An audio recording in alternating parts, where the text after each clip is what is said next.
every taxpayer who is liable to pay tax and file his return of income has to file the returns of income for the financial year 2019-20, that is 1/4/2019 to 31/3/2020 before 30th November.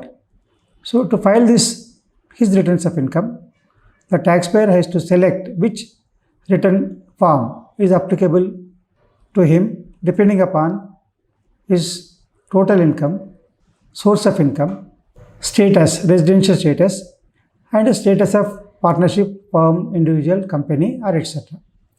So based on these things, the applicable return of income will be decided. Today we will discuss with ITR Income Tax Return 1, that is ITR 1.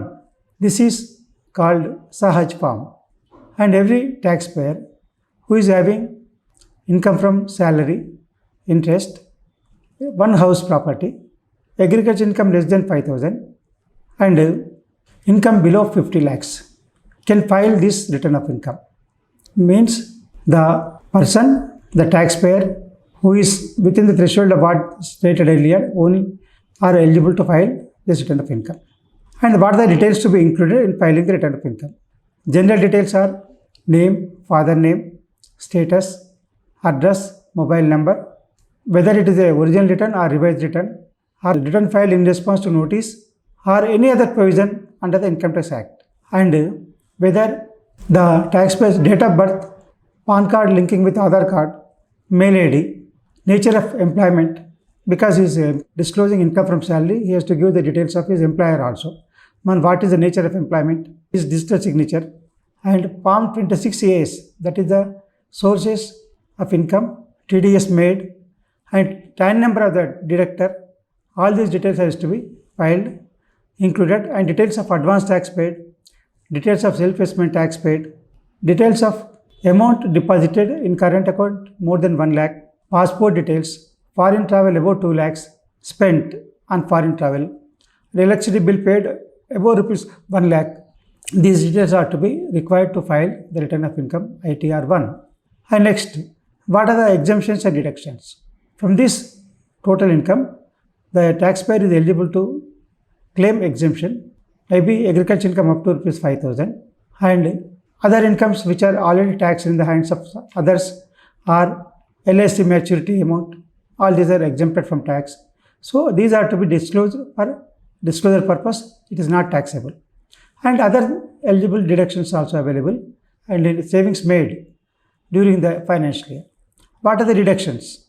That is insurance premium, PPF, EPF, bank fixed deposit, national savings certificate, tuition fees, etc. up to 1,50,000. Pension fund, national pension fund up to rupees 50,000 more. National pension contribution by the employer. Medical insurance premium up to rupees 25,000. If it is a senior citizen, up to rupees 50,000. Physically disabled person, if it is less than 80%, more than 40%, less than 80% is 75,000. If it is more than 80%, it is 1,25,000. And dependent parent or dependent child is there who is physically disabled. If the dependent is below 60 years, it is rupees 40,000.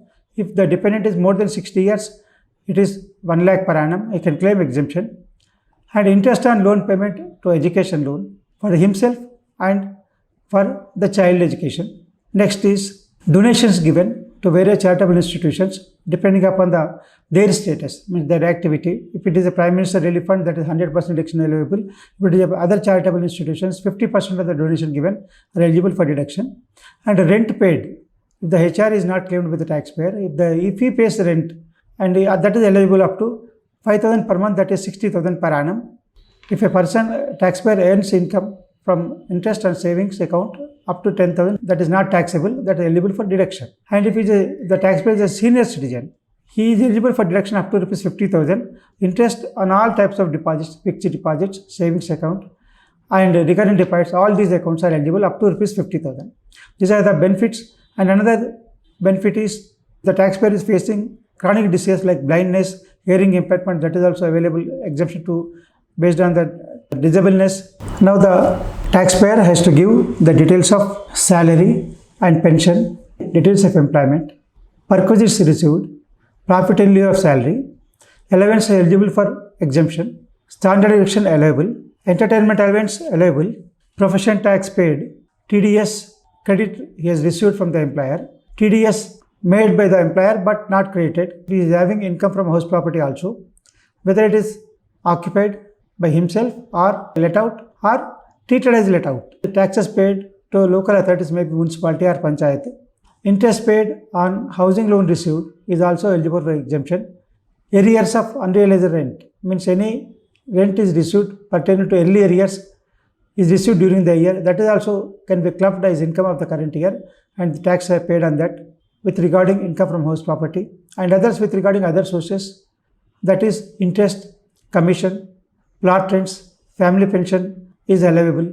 All these are to be clubbed together to compute the tax liable by the taxpayer.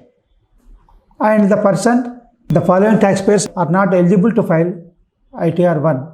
Means ITR 1 is not applicable to the following taxpayers: whose income is above 50 lakhs, who is a director of a company or holding shares in unlisted company, resident but not ordinarily resident, and non-residents having income from more than one property, earned income from lottery, race course, official gambling, capital gains, agriculture income above rupees 5,000, business or profession, residents having assets in foreign countries, and claim refund for taxes paid in other countries for income earned in other countries. These people are not eligible to file ITR 1. So, how to file return of income? All the taxpayers has to file the returns, income tax return electronically only.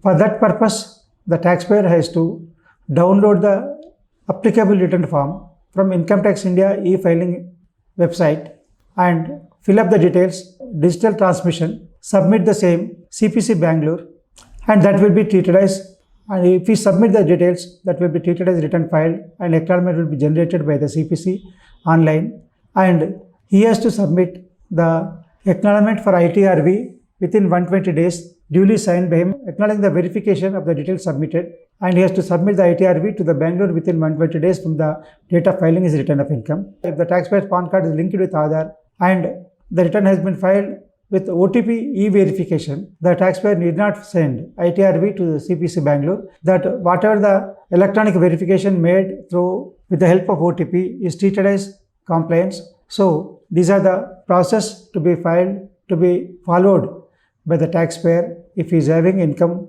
from salary, pension, income from one house property, agriculture income less than 5,000, and other source of income, only eligible to file ITR 1, that is Sahaj.